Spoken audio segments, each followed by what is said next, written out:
Why are so many people leaving California for places like Florida and Texas and Tennessee? It's a bit of a theme there. Yeah, I can't tell if that's a rhetorical question or a real question, Rita. Well, I mean, California is they're it's unbelievable.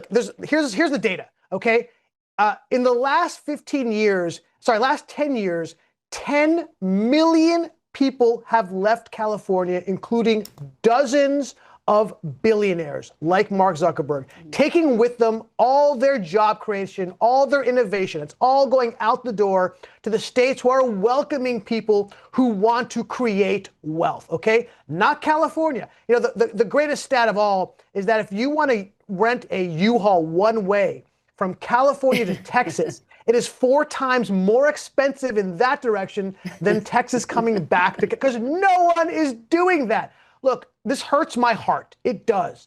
As you know, I am a long time, I live in New York, but I am a LA boy. I am a California boy at heart, okay? And it pains me to no end to see the destruction of my state. And one of the main drivers of the ultra wealthy leaving is because they've been pushing, and now they're about to possibly pass, a 5% wealth tax on the ultra rich. Now, to be clear what that is, you're talking about real estate holdings for businesses, you're talking about ownership of businesses, you're talking about stock portfolios. And for those who don't understand what that means, that's not an extra 5% tax on your earnings. What that means is if you own a business that you haven't realized its gains because you're pouring all the money back into the business, if the business is valued at $1 billion, right? And I was told there wasn't going to be any math on this interview, but I guess there's going to be.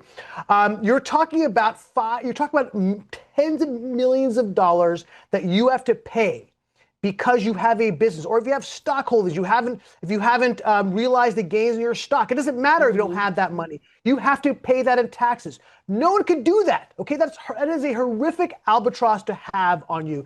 And what that has done is driven people away. Now they've tried wealth taxes all over the world, and they have all failed spectacularly. Okay.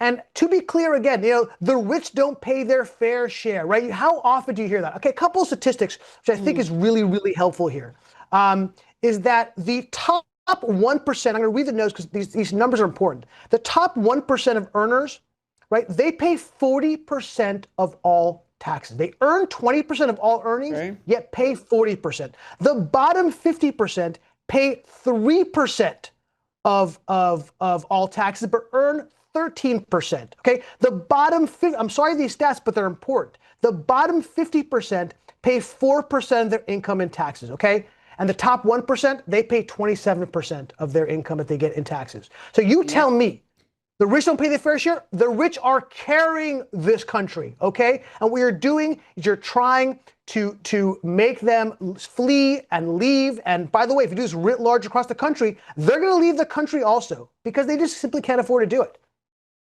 As long as when they move to those red states, and we're seeing that's a similar trend from New York as well to places like Texas and Florida and Tennessee, just don't keep voting the same way that you have, because a lot of these people fleeing California keep voting Democrat in their new home state. Ami Horowitz, thank you so much for your time tonight.